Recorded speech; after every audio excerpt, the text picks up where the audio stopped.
ګرانو کتونکو مشرق سپیشل سره زه یم علمگیر خان. څنګه تاسو ته معلومه ده د تیر 19 ورځو نه د انډیا او د پاکستان چې کومه مسله روانه ده او د انډیا د طرف نه چې کوم ګواښونه کیږي او د پاکستان د طرف نه چې نو د امن خبرې کیږي، د مذاکراتو خبرې کیږي او د غیر جانبدارانه تحقیقاتو خبرې کیږي. موږ سره دا ټیم سټوډیو کې موجود دی سینیر صحافي، سینیر تجزیه‌کار او په دې موجوده حالاتو باندې نظر ساتي ممتاز بنگش صاحب. ممتاز بنگش صاحب پروګرام کې تاسو ته هرکلی وایو. ډېره مننه. بنگش صاحب لومبه دا ګورو چې انډیا خو ډېرې دړاکې ولي. د انډیا سره داسې څه قسمه هتیار دي که نه موږ وایو چې جدید هتیار چې لکه پاکستان چې دی نو دوی په هغې باندې یا د یرولو کوشش کوي یا دوی وایي چې یاره موږ به حمله کوو. نو تاسو په دې څه نظر لرئ لکه د انډیا سره داسې څه قسمه هتیار دي چې یاره لکه موږ د هغې نه ویریږو؟ ډېره مهرباني علمګیر صاحب. علمګیر صاحب زما خو خیال دا چې تاسو هم جوړې د پاکستان چې کوم په اخبارونو کې نن سبا ټیکلي راځي تاسو هم جوړې هغې نه متاثره شوي دي. هغې کې یو څو رایټرز داسې دي چې انډیا یې داسې شو کړې ده چې دا یو ډېر غټ ملک دی او غټ جمهوریت خو ضرور دی، دې نه خو انکار نشته او غټ ملک هم دی، آبادي هم ډېره زیاته ده. خو که موږ وګورو زما په خیال د دې چې کوم اوس حیثیت دی د انډیا د یو څو خبرې دي دا چې زه ته وکړم نو زما په خیال تاسو په دې باندې مجبوره شئ چې انډیا خو هسې دوم دړاکه ده او نور پکې هېڅ هم نشته. د دې په 2018 کې یو پارلیمنټري ریپورټ راغلی و، د پارلیمنٹ مخې ته پیش کړی و. د دې مطلب دا چې دا داسې یو ریپورټ دی چې هغې کې څه د شک و شبهې گنجایش نشته او داسې هوایي خبر هم نه ده. اتنټک، بالکل اتنټک ریپورټ دی او په هغې کې دي دا ویلي وو چې 68% لکه 88% چې دوی سره کم اکوپمنټ دی، کم هتیار دی د انډیا سره هغه وینټیج دی، مطلب دا چې ډېر زوړ دی. بنگش صاحب دا ستاسو خبره به هم جاري ساتو، ستاسو دغه هم په دې باندې اخلو معلومات او ستاسو تجزیه هم په دې باندې اخلو. خو موږ سره د دې سره متعلقه یو بنده هم موجود دی، ریټایر ایر کموډور خالد چشتي صاحب. نو هغې چې دی نو په دې باندې چونکې پاتې دي د هغې کې هغې ته نور هم د نږدې نه معلومات دي، هغې سره هم په دې باندې خبرې اترې کوو. خالد چشتی صاحب پروگرام میں آپ کو خوش آمدید کہتے ہیں. جی بہت شکریہ جی، تھینک یو ویری مچ آپ انوائٹ کرنے کا. سر بہت شکریہ وقت دینے کے لیے. ہم یہی بات کر رہے تھے کہ انڈیا کے پاس ایسے کون سے ہتھیار ہے جو دڑکے مار رہا ہے کہ وہ حملہ کریں گے اور پاکستان کو تباہ کر دیں گے، تو ایسے کون سے جدید ہتھیار ہے انڈیا کے پاس جو ہمارے پاس نہیں ہے؟ الحمدللہ جی، ایک بات تو میں آپ کے اطمینان کے لیے بتاتا چلوں کہ ایسے انڈیا کے پاس کوئی ہتھیار ضرور ہیں ضرور، لیکن الحمدللہ ہمارے پاس بھی اتنے ہی ڈیڈلی یا افیکٹو ویپن ہمارے پاس بھی ہیں. آج کل کی ماڈرن دنیا میں بہت سویلائزڈ ہو گئی دنیا. اب وہ زمانہ نہیں رہ گیا کہ آپ ون سائیڈڈ مار کے ہم نیبر ہیں، ہم اتنے قریب ہیں کہ کوئی بھی یہاں سے میزائل یا ویپن فائر ہوتا ہے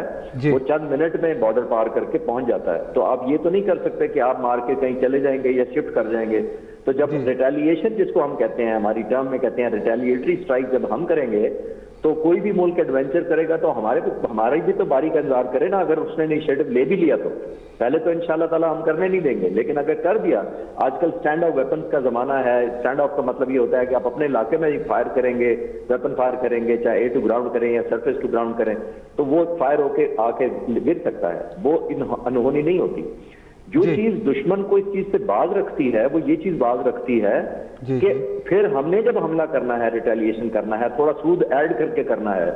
تو اس کا وہ اپنی قوم کے سامنے جو امبیرسمنٹ شرمندگی ہونی ہے وہ بھی سامنا کرنے کو وہ ملک یا اس ملک کی لیڈرشپ تیار ہوگی کہ نہیں ہوگی. اصل میں تو ڈٹر یا خوف زدہ یہ چیز رکھے گی انشاءاللہ تعالیٰ ہماری قابلیت کی وجہ سے.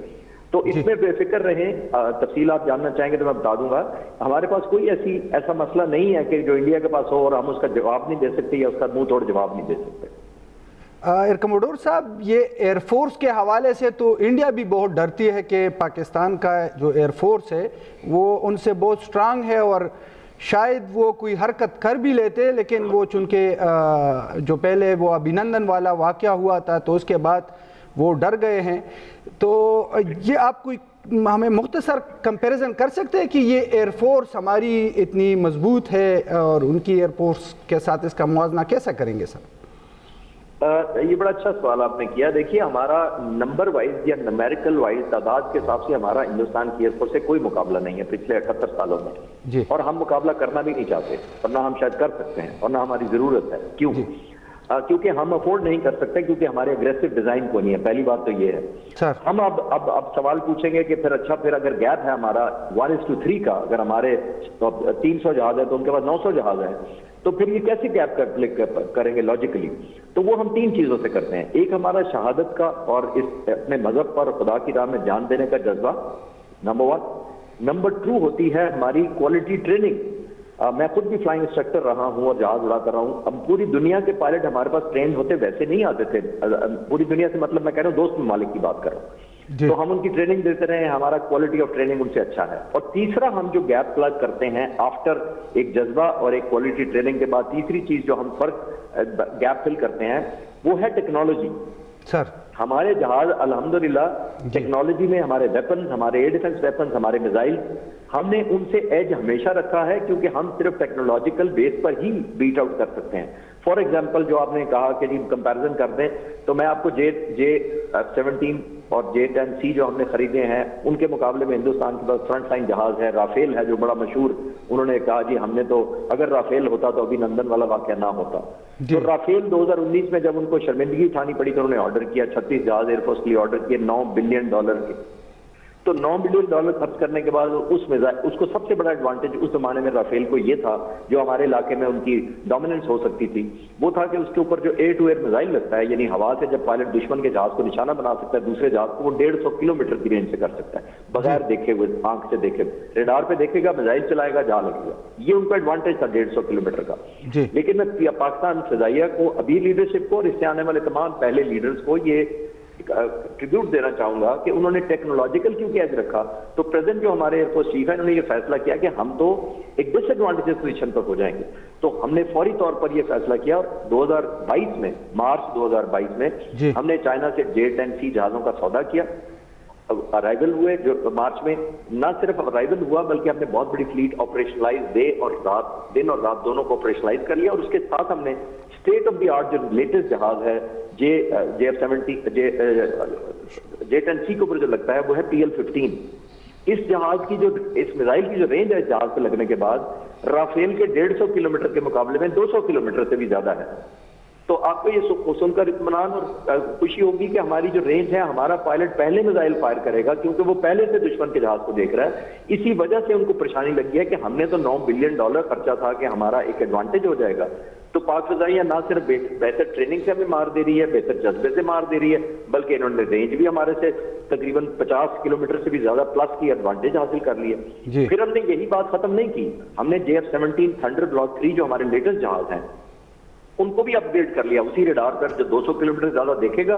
और वही मिसाइल लगा दिया PL-15 JF-17 थंडर पर भी, जो इतनी दूर से देखेगा। अब इंडियन एयरफोर्स के साथ मुझे हमदर्दी है, और हमदर्दी ये है कि उन्होंने अपनी तरफ से 36 जहाज बहुत जबरदस्त कमाल करके लिए थे कि अब हमारा ऐसा सुप्रीम एडवांटेज हो जाएगी, जिसको पाक फिजाइया ने टाइमली एक्शन करके निगेट कर दिया। और अब हमारे पास एक नहीं 2 वेपन सिस्टम पर ये जहाज लगते हैं। तो इंडियन अगर मैं पायलट हूं तो मेरे लिए परेशानी होगी कि जो आने वाला जहाज है, पता नहीं ये कौन सा पुराना जहाज है, और अगर ये JF-17 है तो इस पर PL-15 लगा हुआ है, और अगर J-10C है तो इस पर तो शोर शॉट लगा होगा। तो वो बहुत जलना में उनका होना बनता है, बिकॉज इतना बड़ा गैप हो गया, हमने ये प्लग कर दिया उनके अगेंस्ट। और मैंने जैसे रिपीटेडली अर्ज कर रहा हूँ, एक ट्रेनिंग और जज्बा तो है ही है।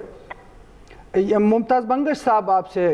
सवाल करना चाहते हैं। जरूर जी। अच्छा चिश्ती साहब, आपने तो बड़ी मुफीद बातें बताई, बड़ी इन्फॉर्मेटिव है, लेकिन मैं एक जगह पे पढ़ रहा था कि एयरफोर्स में, क्योंकि आप खुद इसका हिस्सा रहे हैं तो इसलिए आप बेहतरी जवाब दे सकते हैं कि एयरफोर्स में सबसे ज़्यादा जो काउंट करता है वो एक मोराल होता है, और दूसरी जो बात होती है वो एक्सपर्टीज़ होती है कि किसकी कितनी है। मैं जो पढ़ रहा था वो ये था कि पिछले 3 डिकेड्स में सबसे ज़्यादा जो हादसात हुए हैं क्रैश के और मुख्तलिफ हादसात के, एयर क्रैशेज़ और ये जो फाइटर्स के वो हैं, ये इंडिया में हुए हैं। और पिछले 3 डिकेड्स में 110 पायलट इनके मर गए इन हादसात में। क्या समझते हैं पाकिस्तान के बारे में? तो कहा जाता है कि बहुत ज़्यादा एक्सपर्ट्स हैं इस हवाले से, तो इंडिया और पाकिस्तान में, पाकिस्तान इस मामले में ज़रा ज़्यादा एक्सपर्टीज़ नहीं रखते, मतलब ऐसी कोई सूरत हाल अल्लाह के फजल से यहाँ पे नहीं है? जी बहुत शुक्रिया, ये बहुत अच्छा सवाल आपने किया है और मैं इसका जवाब ये देना चाहूंगा कि आप सिंपल फरवरी 2025 में एपी सिंह हैं हिंदुस्तान एयरफोर्स के चीफ, वो एक पब्लिक में सेमिनार में एक तकरीर के दौरान कहते हैं आम लोगों के सामने कि मुझे ज्यादा प्लेटफॉर्म्स की जरूरत है, मुझे ज्यादा जहाजों की जरूरत है, क्या ताकि मैं रेलेवेंट रह सकूं और दुश्मन पर खौफ तारी रख सकूं। और उन्होंने शिकायत की कि जो मैंने तेजास जहाज जो हमारे JF-17 के मुकाबले में हिंदुस्तान ने बनाने थे तेजास, उन्होंने कहा कि 2016 में हमने 40 जहाजों का ऑर्डर किया था, हमें आज तक 9 सालों में एक भी जहाज नहीं मिला। तो मैं अगर एयरफोर्स इंडियन चीफ होऊंगा तो जाहिर है जो मेरे जहाज ऑब्सलीट होते जा रहे हैं, जो रिलेवेंट नहीं रहे, जिनकी मेंटेनेंस मुश्किल हो गई है, स्पेयर पार्ट्स नहीं मिलते, उनको मैं ग्राउंड करना चाहूंगा, तभी नए जहाज इंडक्ट कर रहा हूं ना मैं। तो जब आपको नए जहाज नहीं मिलेंगे तो आप पुराने जहाजों को ही मेंटेनेंस पे कॉम्प्रोमाइज करके चलाते रहेंगे कि मैंने नंबर तो अगर मेरे पास 1000 जहाज है और 200 जहाज पुराने हो चुके हैं और नए जहाज नहीं आ रहे, तो मैं 200 जहाजों को ग्राउंड तो नहीं करूंगा एज एयरफोर्स चीफ। तो मैं क्योंकि ग्राउंड नहीं कर रहा तो फिर मैं क्वालिटी पे उनकी मेंटेनेंस पे कॉम्प्रोमाइज कर रहा हूं, उनकी इंजन या दूसरे स्पेयर पार्ट जो वो टाइम पे नहीं मिल रहे उस पर कॉम्प्रोमाइज। जब वो होंगे तो आपने तो 100 पायलटों का बताया, ये 550 जहाज है, आधे से ज्यादा इंडियन एयरफोर्स की तादाद तबाह हो चुकी है पिछले 3 डिकेड्स के अंदर, और फिर कॉम्प्रोमाइजेस होंगे। पाकिस्तान में अल्हम्दुलिल्लाह ऐसा कोई कॉम्प्रोमाइज नहीं है और आपने कभी किसी चीफ को और पर्टिकुलरली एयरफोर्स चीफ को ये नहीं देखा होगा कि मैं टेक्नोलॉजी में पीछे रह गया हूं। और अब उन्होंने बड़ा मायूस कुन अपने लिए लफ्ज इस्तेमाल किया, उन्होंने कहा technology denied is technology, technology delayed is technology denied. यानी वो इतने मायूस थे कि हमें आप डिले कर रहे हैं, इसका मतलब हम टेक्नोलॉजी में पीछे रह गए। तो ये माइंडसेट है, क्वालिटी है, उनकी मेंटेनेंस है, जिसकी वजह से ये जहाजों के इतने उनके क्रैश हुए हैं। एयर कमोडोर साहब, ये जिस तरह हमने स्टडी किया तो ये बहरी हमारी फ़ौज है, अगर फ़िज़ाई एयरफोर्स है, बड़ी फ़ौज है, तो तकरीबन तमाम जगहों पे पाकिस्तान को बरतरी हासिल है। लेकिन एक ये बात भी की जा रही है कि शायद वो मिसाइल फायर कर दे, तो अगर वो ये इस तरह की हमाकत करते हैं तो किस तरह जवाब दिया जाएगा पाकिस्तान की तरफ से? देखिए, आपका बहुत अच्छा सवाल है। ये भी 2 तरह के वेपन्स होते हैं, सरफेस टू एयर और सरफेस टू सरफेस। एक चीज मैं आपको क्लियर करता चलूं, जो मिस रिपोर्टिंग हो रही है, हमारे पास जो सरफेस टू सरफेस है वो पूरा हिंदुस्तान कवर होता है।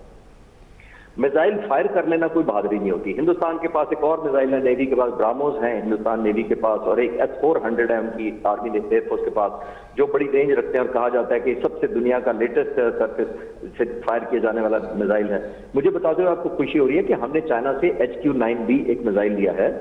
जो हम यहाँ से फायर जमीन से कर सकते हैं, और उसकी रेंज भी बहुत ज्यादा है, उसकी लेथैलिटी भी ज्यादा है, और वो एंटी जैमिंग भी है और एक्यूरेट भी बहुत ज्यादा है। तो इसमें आपको फिक्र नहीं होनी चाहिए, क्योंकि मेरा हमेशा मानना यह है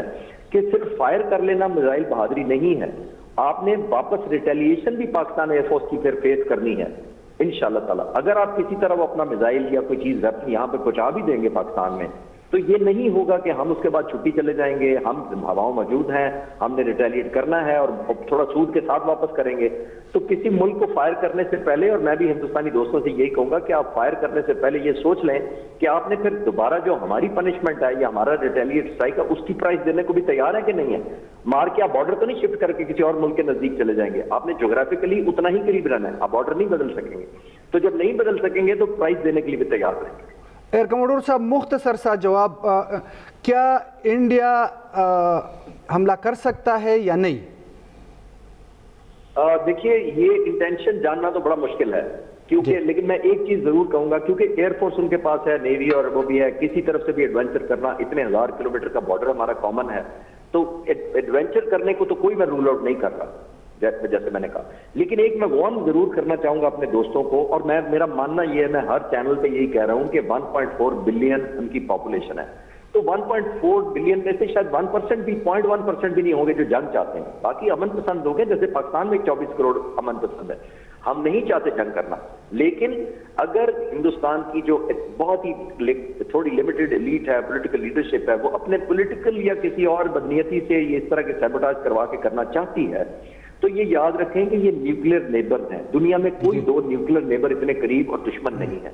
दुनिया में न्यूक्लियर हैं, अगर करीब हैं तो वो दोस्त हैं, या बॉर्डर से इतनी दूर है कि बहुत वार्निंग है। हमारे मिसाइलों की एक दूसरे को वार्निंग ही नहीं है, इतनी कम वार्निंग है। तो कोई भी मिसअंडरस्टैंडिंग, मिसएडवेंचर वगैरह जो है वो ज्यादा रिटेलिएटर एक्शन को लीड कर सकती है। पाकिस्तान की तरफ एक मिसाइल फायर किया जाएगा तो हमें क्या पता कि उसमें न्यूक्लियर वॉर टिप लगी है या नॉर्मल TNT का बारूद भरा हुआ है उसके अंदर, तो हमें तो नहीं पता। तो बहुत बड़ा रिस्क होता है। मैं दोनों मुल्कों की लीडरशिप से ये कहूंगा कि ये बहुत बड़ी प्राइस है, जिसको हम अंग्रेजी का एक लफ्ज यूज करते हैं, फॉग ऑफ वॉर, यानी ये धुंधलाहट होती है। फॉग जैसे मौसम में होती है जिसमें कुछ नजर आता है कुछ नहीं नजर आता, उसमें आपकी मिसकैलकुलेशन हो सकती है और बहुत बड़ी प्राइस इस पूरे खित्ते में, जहां तकरीबन 2 अरब लोग, 25% दुनिया की पॉपुलेशन इस पूरे खित्ते में रहती है, उनकी सारी की जिंदगियां, इकोनॉमी और उनके बच्चों का मुस्तकबिल खतरे में डाला जा सकता है। बहुत शुक्रिया एयर कमोडोर साहब वक्त देने के लिए। मंगस साहब तासु खुद एयर कमोडोर साहब खबरें वावरेदلې په دې باندې خبره کوله چې لکه د انډیا سره د ټیم کې څه قسمه هتیار دي، پاکستان سره څه قسمه هتیار دي، تاسو تجزیه باورو په دې باندې؟ بالکل د چشتي صاحب چې کوم خبرې وکړي زما په خل زما د مالا خبرې کړې دي داغي تایید وکړو او ماته دې باندې نورم نکاو سلام ملاو شو چې واقعي سره دغه ریپورت چې کوم راغلي دی ما چې کوم ذکر کولو هغه 100% صحیح دی. ما د پارلیمنټري ریپورت ذکر کولو چې هغه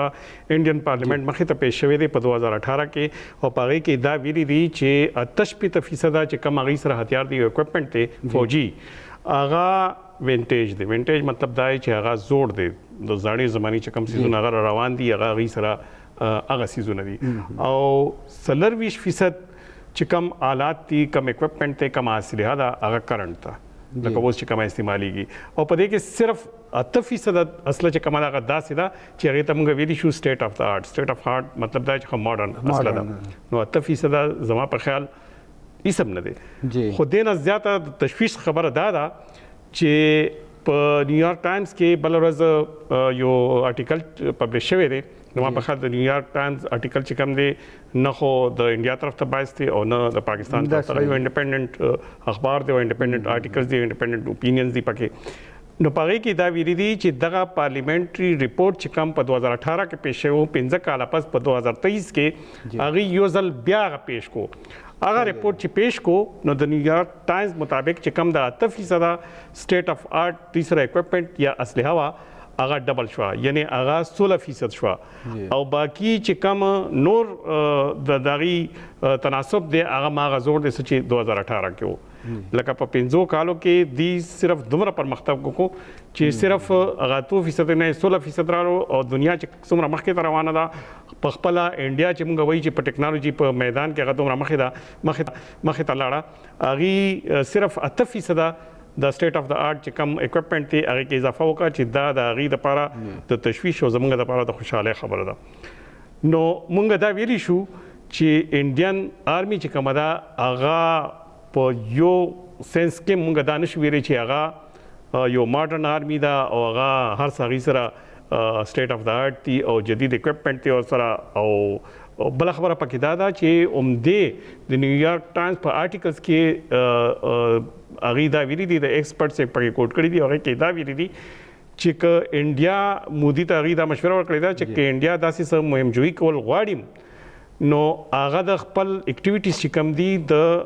بارډر آس پاس دي وکړي، هغې نه د اخوا دېخوا ډېر نه ځي ځکه چې هغې دپاره به حالات کابو کول مشکل وي. لکه په اخبار کې په هغې کې دا امپریشن ورکول غوښتل چې هلته د پاکستان چې کوم فوجي قوت دی هغه هم څه کم نه دی، نو ځکه هغې ته داسې یو رسک اخیستل نه دي پکار چې په هغې کې هغه شي. د هغې وجه دا وه چې ماهرین په حوالې سره هغوی دا خبره هم کړې وه چې انډیا ته په جنګ کې اوس نریندر مودي ته چې کوم اعتماد دی هغه اعتماد ضرور شته، خو ماهرینو ورته دا مشوره ورکړې ده چې هغې دې لږ دا سوچ وکړي چې د بارډر په یو سایډ باندې چاینا هم دی او چاینا به که داسې څه مهمجویي وشوه نو چاینا به هغه کینلی ابزرو کوي، هغه به خامخا هغې باندې به نظر ساتي. نو چې نظر ساتي نو انډیا ته دا هیرول نه دي پکار چې په 2020 کې په همالیا کې چې کومه کشیدګي وه په چین سره د هغې څه انجام او د هغې د انډیا وار پارې ته خطا کړی. نو دا ممکنه ده چې که فرض کړه داسې حرکت انډیا وکړو نو دغه د همالیا دغه سچویشن چې کوم دی هغه یو ځل بیا ریپیټ کیدی شي، ځکه چې هغې په بارډر باندې خاص داسې څه فیصله نه شوې چې هغه موږ ورته وایي چې دا یو لانګ ټرم سیز فایر دی او بیا به دغه شان نه کېږي او هغه به نه وي. او دې نه بله خبره پکې دا ده چې انډیا نن یو د ریټایرډ جنرال دی د بنگلاديش د غي طرف نه یو سټیټمنټ راغلی دی چې پاره کې په انډیا باندې ډیر زیات هغه باندې شور چولی کیږي. هغه دا ویلي دي چې د بنگلاديش د پاره هم دا موقع ده چې فرض کې هغه د پاکستان خلاف صداي حرکت کوي نو د بنگلاديش د پاره دا یو زبردست موقع ده. نو زما په خیال وز چې کم ایکسپرټس دي په انډین ایکسپرټ چې کم دي هغه نریندر مودي د مشوره ورکړي چې دا وارک چې کمی کدي په فرض کې په پاکستان خلاف صداي حرکت وکړو نو دا به ټو فرنٹ وار وي. نو ځکه هغه تکاشس کېدل په دې پکار دي چې دا داسې نه ده چې بس پاکستان باندې حمله وشوه. دا ټو فرنٹ وار به هغه لپاره هغه ته چاین هم ده دلته بنگلاديش هم دي او دلته دی په پاکستان سره هغه کړی وي. نو خو دوی تاسو نه غړی لکه دا غي هم دا خیال چې ګنې دلته موږ ته چې دینو یو بل محاذم دی یعنی د افغانستان او لنډ ورځو کې چې دینو د انډیا چې دینو دورم شوی دا یو وفد الته تللی دی نو هغې چونکې دې طرف ته هم د هغې داسې پام لري لکه دلته هم څه محاذ کولا واخل غواړي. زما په خیال چې د انډیا د پاک افغان بارډر چې کوم دی هغې باندې داسې اوس موږ سره صورتحال نشته چې موږ ته یاروي. هغه خو زمونږ تھرو د ییر هغې زمونږ آرمي چې کوم ده هلته ډپلای ده او اني ټایم مونږه هغې دپاره الرټ یو. دا څه نوی شی نه دی چې مونږ هغې ته یا نوې فورس لیږو یا څه د هغې ته ضرورت وي. او بله غټه خبره ده چې مونږ ته یو غټ ایج حاصل دی په دلته هغه ایج دی زمونږ د ټرایبلز. زمونږ ټرایبلز ایریا نشته خو زمونږ چې کوم خلک په دې فارمر ټرایبل ایریاز کې اوسي د هغې سوچ اوس هم مکه ټرایبل دی. زه پخپله یو ټرایبل یم که زه هر څه ځان ته وایم خو زما سوچ ماغه د ټرایبل دی. که فرض کې دغه شان اګریشن شي نو زما په خیال همدغه ټرایبلز به وي چې دغه د بارډر حفاظت به کوي. زموږ ته دغه د خدای په فضل باندې هلته د آرمي ضرورت پېښېږي نه او هغه هغې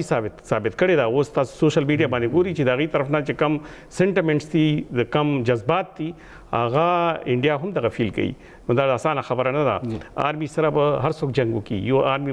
بل آرمي سره جنګ وکړي خو عوامو سره جنګ کول ډېر ګران کار دی. او عوام چې جنګ کوي نو هغه داسې جنګ نه کوي چې د هغې دپاره یو خاص محاذ دی. د هغې یو علاقه ده هغه به خپلې علاقې ډیفینډ کوي او دا د هر یو ټرایبل دغه سینټمنټس دي دغه جذبات دي. نو هغه فرنټ باندې خو موږ ته څه داسې څه د فکر خبره نه ده او د انډیا دپاره دا ضرور ده.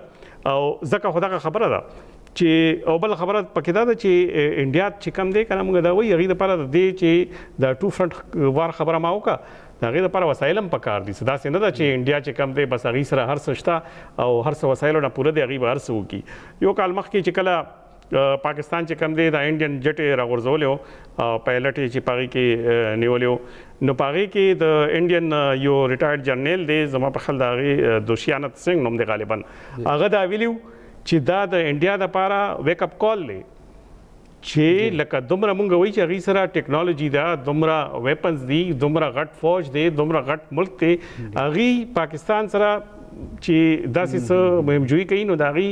حال دغه وي چې هغې د هغې جیټ فایټر چې کوم دی هغه راوغورځوي. نو هغه دغه کړی و چې په هغه ټایم یې دا ویلي و چې په انډیا ته پکار دا دي چې د هغې د خپل سیسټم چې کوم دی لږ دې باندې د نظرثاني وکړي ځکه چې هغې ته فردر د دې هغه ضرورت دی. نو هغې نه پس دوی څه وکړو انډیا روس نه میزایل ډیفینس سیسټم واخیستو او حالانکې امریکې په هغې باندې اعتراض وکړو. فرانس نه فایټر جیټ واخیستو او دې نه علاوه امریکې نه هلیکاپټر او ډرون واخیستو. خو هغې کې یو غټه مسله دا ده چې انډیا په خپل دننه په ملک دننه هم په ایر ډیفینس انډسټري کې سرمایه کاري مو وکړه خو دغه سرمایه کاري داسې نه ده چې هغه به رات و رات هغې ته یو رزلټ هغه کړي او بس د هغې ملک چې کوم دی په هر قسم هغه کې به خود کفیل شي. دا نه زمونږ چې کوم انټرنل ډومسټک چې کوم ایر ډیفینس سیسټم دی او یا د هغې هغه دی هغه د هغې په ځای باندې ډېر زیات مخکې دی. هغې اوس په دې کې انویسټمنټ وکړو خو دا انویسټمنټ د دې کم از کم په موجوده حالاتو کې په نن ورځ کې دا د دې په کار باندې نه راځي. نو او بله خبره پکې دا ده چې دوی په هغه ټایم کې دوی ته چې کله احساس وشو نو نریندر مودي په هغه ټایم کې یو جرنیل و هغه ته دا ټاسک ورکړو چې د انډین آرمي د ماډرنایزیشن دپاره هغه ته یو پلانینګ وکړي او هغه پلان مطابق ته دغه تجویز چې کوم دی یو ورکینګ پیپر تیار شي چې مونږ اسلحه والو د جدید ټیکنالوژي حاصله کړو. نو دې ته بدقسمتۍ وایي او یا زمونږ د عوامو دعاګانې وایي چې هغه جرنیل چې کوم دی یو پلان کریش کې مړ شو. مودي خو چونکې سیاسي سړی دی نو هغه او سیاسي خلک چې نو هغه اکثر بیانونه یا دړکې همدغه شان غټې غټې ولي خو په ګراوند باندې چې دی نو بیا خو اله پته لګي چې کله دوی وګوري نو اوس وګورو د پاره څنګه چې تاسو خبرې وکړئ کوموډور صاحب خبرې وکړي نو داسې مودي صاحب چې دی نو هغه هم خپل یو اجلاس راغوښتی و چې کوم سرویسز چیف سو هغې راغوښتي نو هغې به څه مشوره ورکړي په دې باندې هم خبرې لکه هغه کومه یو ګرمه ګرمي وه د انډیا د طرف نه نو لږه خاموشي پکې راغلې ده ولې راغلې ده په دې به خبرې کوو اوس موږ سره وخت شوی وړې شاندمې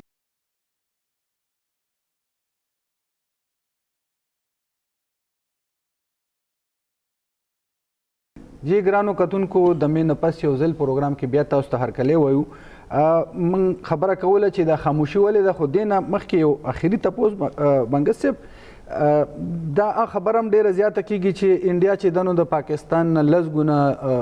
یو غټه د هغې اکانمي ده نو پاکستان به د هغې مقابله څنګه کوي دې حوالې سره څه وایي څه نظر لرئ په دې بالکل علمگیر په سوشل میډیا کې هم دا څیزونه ډېر زیات ډسکس کېږي او دا وایي چې انډیا خو ډېر غټ ملک دی او ډېره غټه اکانمي ده او د دنیا 5م نمبر اکانمي انډیا ده او د پاکستان چې کم دی د هغې ضروري خبره لس ګونه هغې نه زیاته ده دې کې حقیقت دی بالکل دې کې خو څه دروغ خبره نشته خو موږ ته دا هم نه دي هېرول پکار چې انډیا اکانمي که دومره غټه ده نو د هغې آبادي او د پاکستان آبادۍ کې د ځمکې د اسمان فرق دی د 1.5 ارب او د 25 کروڑ بیا د هغې آبادي هم زموږ نه 6 ګونه تقریبا او چې آبادي زیاته شي نو د هغې اثرات څه وي د هغې اثرات دا وي چې د هغې خو دومره غټه اکانومي ده خو د مزې خبره دا ده چې د هغې دومره مجبوریانې دي چې هغې چې کومه ټوټل جی ډي پي ده لکه کل ملکی پیداوار چې کم دي د هغې صرف 2% هغې په ډیفینس بجټ باندې خرچ کوي صرف 2% دې نه زیات هغې نشي خرچ کولی دې نه زیات د هغې مینیج کولی نشي نو چې 2% ایله هغه خرچ کوي نو هغې کې به د هغې آرمي د هغې اکوپمنټ د هغې اسلحه هغه به څه ماډرن اسلحه وي بل د هغې دغه فوج هم تقسیم دی اخوا چاینا سره تقریبا یو حصه چې ده نه 1/3 اخوا هغه چې کله لداخ والا مسله راغلې وه داسې 1/3 د هغې کشمیر کې د 1/3 چې دی نو بالکل دغه خو مسله ده فوج هم په مختلف په محاذونو باندې په 3 محاذونو باندې اوس وخت د دې فوج دی اگر چې انټرنل هم هغې ته مسلې دي خو دغه 3 غټ محاذونه چې کم دي یو دغه دی او بله خبره پکې دا ده چې انډیا په باره کې خو دا هم ویل کېږي تاسو د اکانمي خبر وکړئ انډیا په باره کې خو دا هم ویل کېږي چې انډیا چې کوم دی یوکراین نه پس ټولو نه غټ د اصلي امپورټر دی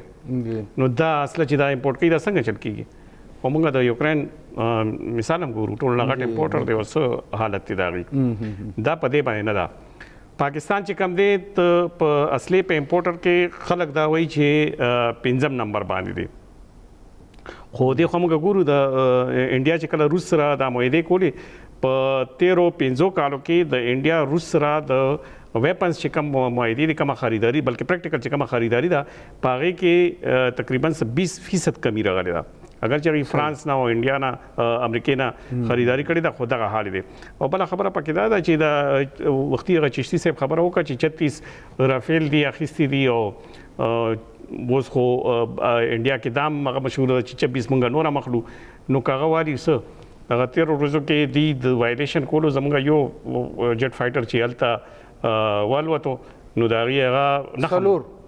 څلور جازونه و بل نن چې کوم یو واقع راغلی چې هغه جاز هغوی لینډینګ کوو وایي داسې د ځمکې ټچ کولو نه مخکې دوباره دغه کړو لکه هغه سړي موږ اکثر دغه شي خپې ګرمې شي یا یخې شي واپس داسې نو داسې چل غونډه کې کړی دی دغه شی دی دغه هغه مورال دی چې چشتي صاحب د هغې ذکر وکړو د دې مورال هغه شان نه دی دی لکه دې دپاره دا یو د یرې شی دی زموږ چشتي صاحب ډېره ښه خبره وکړه چې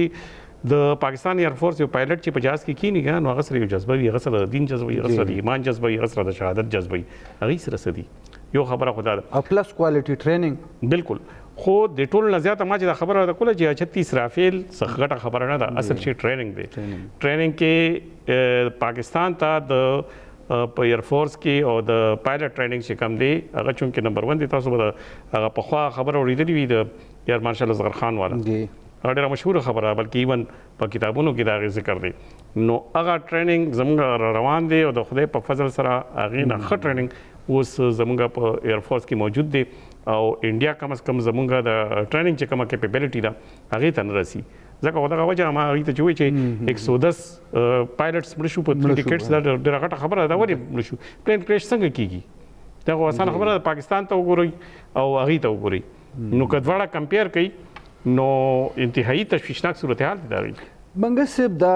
لومبی چې کله دا واقع وشوه پهلګام والا، نو داسې لګېدله چې بس انډیا دا د اوس حمله کوي، نه نه کوي، د شپې کوي، بلکې اتاتر صاحب چې دی نه هغه خو ویلي 24-36 غنټې کې نننیم سټیټمنټ دی چې اوس هم امکان موجود دی. خو داسې ښکاري چې د دغه کې لږ داسې خاموشي راغلې ده، لکه هغه شان چغې چغارې چې څنګه وو چې یاره بس دغه د حمله کوو. نو تاسو څه ګڼئ چې یاره دا چې کومه لمي برادري ده د دې طرف نه چې دی نو دا کوششونه کېږي روان دي، د چاینا د طرف نه هم چې دی نو دغه راغلی سټیټمنټ راغلی دی، دا هم زموږ د پاکستان دپاره. خو د دې نه علاوه دا ویلی کېږي چې کوم د امریکي وزیر خارجه چې کومې رابطې کړې وې د اسحاق سره او د انډیا د وزیر خارجه سره، نو یو خو هغه چې کوم سټیټمنټ موږ ته راغلی په میډیا، او یو دا ده چې د دې نه علاوه هم څه خبري. نو داسې ویلی کېږي چې دواړه یې پوه کړي دي چې مطلب خپلو کې سره رابطې شروع کړي. دا خو په دغه باندې هم راغلي، خو خبره وکړئ، مطلب داسې نه د جنګ ته به نه ځئ. نو تاسو څه ګڼئ چې دا خاموشي چې ده نو دې کې کومه وجه غټه وجه کېدی شي؟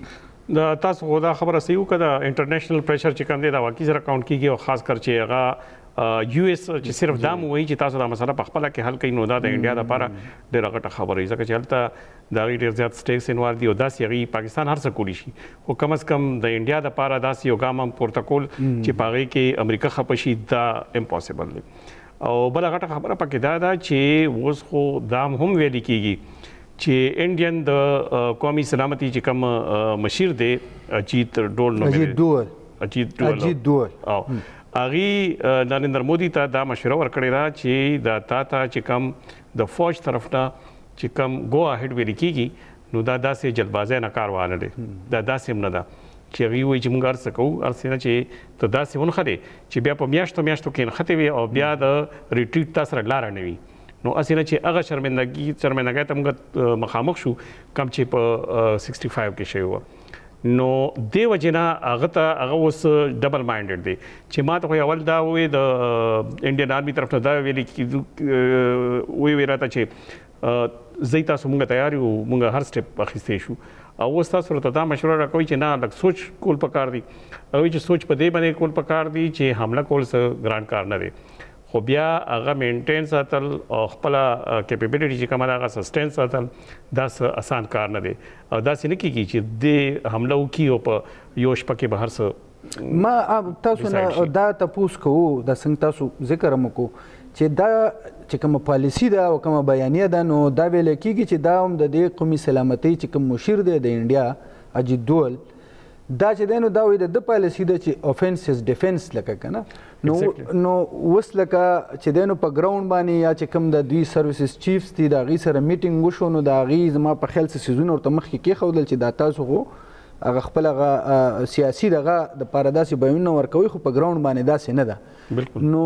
دا هم په دې کې یو غټه وجه کېدی شي چې هغوی خپل فوج چې دی د هغوی کوم سروسز چیف دي هغوی ورته داسې مشوره ورکړي. بالکل هغوی ورته دا ورکړې ده، بالکل هغوی دغه مشوره ورته ورکړې ده. دغه خو ما تاسو ته ووایي چې هغوی ورته دا مشوره ورکړې ده چې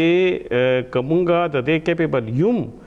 خو ان د لانګ رن دا جنګ چې کم دی که نه دا داسې نه شي کېدی چې په یو ورځ کې ختم شي یا په 2 ورځ کې یا په هفتې کې. که دا یو ځل شروع شو نو دا به ډېر اوږدم کېدی شي، او پاکستان به غواړي چې دا زیات وخت لپاره دغه انګیج کړي، چې زیات د وخت لپاره انګیج شي نو پاکستان ته فایده ده او هغوی ته نقصان دی. د هغوی د خپل بارډر حفاظت او دې نه علاوه هغه خپل چې کوم هغه پیس وي هغه برقرار ساتل هغوی دپاره دا دومره آسان کار نه دی. د پاکستان دپاره آسان کار دی، دا آلریډي ان د سټیټ اف وار دی. مونږ وار اګینسټ ټیرریزم روان دی او د 13 کالو نه روان دی، نو زمونږ دپاره دا دومره غټه خبره نه ده، خو دا دې دپاره به یو فرش چیز وي، د هغې دپاره دومره تیاري کول او بیا एकदम هغه بیا مینټین ساتل او بیا په لکه څنګه تاسو خبره وکړه په ټول بارډرز باندې هغه سیکیور کول دا د انډیا دپاره دا ټولې هغه خبرې دي چې هغوی ته دغه ډیفینس فورسز چې کوم دي نریندر مودي ته دا په وخت کې چوری دي ځکه داغه د اټونم لګ شوی دی داغه د حکومت طرف نم لګ خاموشي ښکاري او دې کې چې ممدې سره لکه ډېرې خبرې دي خو لکه یو د دې نه چې هغه اندازه موږ لګو چې کله دوی سروسز چیف ته وویلې چې یاره ستاسو خوښه ده چې څنګه طریقې سره کاروایي کوئ کم وخت کې کوئ کم ټارګټ ولئ نو دې نه خو دام لګي چې یاره دی داسې د ملکیت نه لکه غذموارۍ نه لکه ځان داسې ویډرا کړی دی لکه بالکل دام یو وجه دی داغه وجه دا وا چې کله دی ته دا میسج ملاو شو د آرمي طرف نه چې دا بلکې د قومي سلامتي مشیر طرف نه چې دا هغه سندي ته چې سوي آرمي بتا ته هر څه ویری چې دا مونږ کو خو داغه د حمله لپاره تیار دي اوس وروسته دا سوچو کا چې که فرض کیا دا میاشت 2 میاشتې 3 میاشتې 6 میاشتې دا شی دغه شان جاری پاتې شو نو بیا به مونږ په قبضه کې ولاړو په هغه ټایم کې چې دې باندې دي سرونه ونیول او میټینګ یو کو نو هغه نه پس دې نتیجې ته ورسېدو چې نه دا خو زمونږ د پاره په لکه ډېر عجیبه باندې صورتحال هم کېدی شي او دې کې د انډیا لپاره بیا ریټریټ کول ډېر ګران کار شي بیا به انټرنیشنل چې کوم قوتونه دي هغه هم پکې څنګه لکه یوکرین مثال تاسو مخکې ته دی هغه څه صورتحال دی اوس اول چې کوم دغه انټرنیشنل قوتونه چې کوم هغه د دې غره لپاره مخنیوي لپاره بلا شک شنو کو چې کله د دې یو ځل جنگ جوړ شو بیا پکې څه کوم غنو امریکا پکې اوس انوال دي خدای پکې خپل انټرست انوال دي هغه خپل انټرست راخستي ځکه دغه شی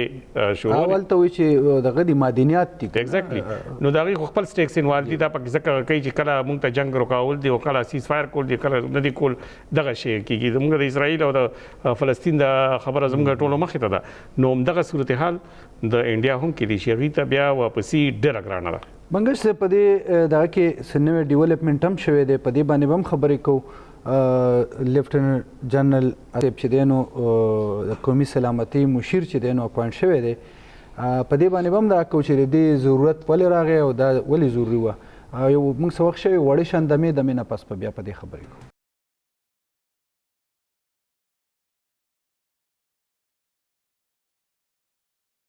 انو کتونکو پروګرام کې یو ځل بیا تاسو ته هرکلی وایو بنګش صاحب من خبره کوله چې کوم زمونږ د آی چیف ته لیفټننټ جنرال اسیم ملک صاحب هغه چې دی نو د قومي سلامتي چې دی نو د هغې مشیر تعینات شوی دی دا هم داسې یو پازیټیو سیګنل دی چې یاره ګینې څه خبرې اترې ځکه چې کله هم داسې خبرې کېږي نو په دې لیول باندې کېږي که هغه بیک ډور کومې رابطې کېږي ځکه چې دی د هر څه نه خبرې نو تاسو څه ګڼئ چې دې وخت کې د دې د تعیناتي چې ده نو دا څومره ضروري وه زما په خیال په دا چې کوم پوزیشن و د 2022 نه خالي و را روان و دې باندې اپریل 2022 نه بالکل او دې باندې څه غنو شوي او اوس یو نه صرف دا چې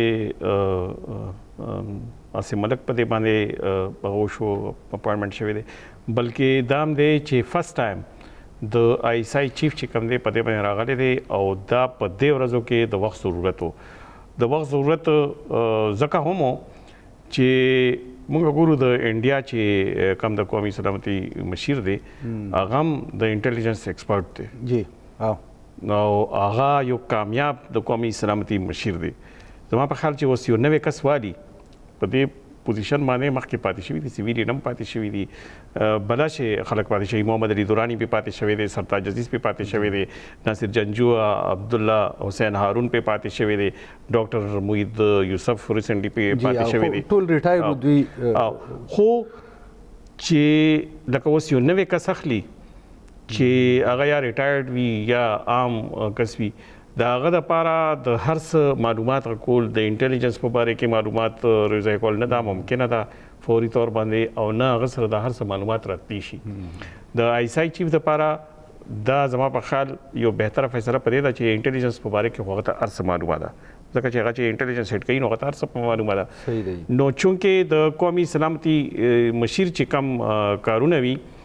په هغې کې یو د قومي سلامتي په باره کې هغه ته وزیر اعظم ته مشوره ورکول وي یو خارجه پالیسي چې کومه وي د هغې په باره کې ورکول وي او یو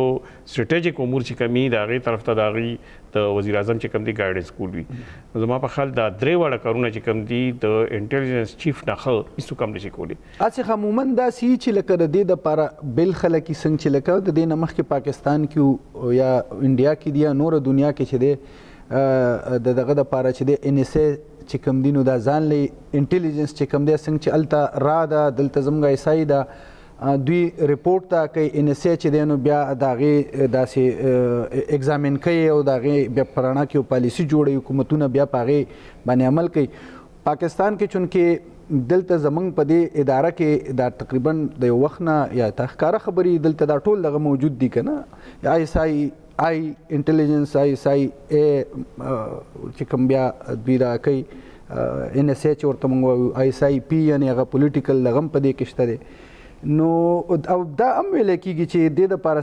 چې کوم زموږ سابقه ISI چیف و ندیم انجم صاحب چې د هغه هم څه سفارش راغلی و خو زما په خیال هغه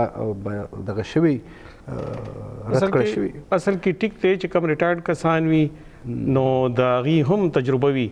خو چې کوم د انټیلیجنس سروینګ چیف وي چونکې هغه ته د موجوده حالاتو ډېره ښه پته وي اوس د انډیا چې کوم ریسنټ دغه واقع شوې ده دا زما په خیال زموږ د انټیلیجنس چیف نه زیات په چاته هم پته نه وي ځکه د هغې خو کار انټیلیجنس دی نو د انټیلیجنس سره ریلیټډ چې کوم هغه کېږي هغې چې کومې ورانې کوي په انډیا کې هغه زموږ انټیلیجنس نه زیات پته چاته هم نه لګي دومره چې دی د کسان ونیو یا دغه شان مختلف هغه د دې پلانز چې کوم دی هغه ناکام کو دیٹ از بیکاز اف دس انټیلیجنس نو دغه انټیلیجنس چې کوم دی دا ضروری په دې مو چې یو سروینګ انټیلیجنس چیف چې کوم دی هغه به زیات موثر وي خاص کر په دې حالاتو کې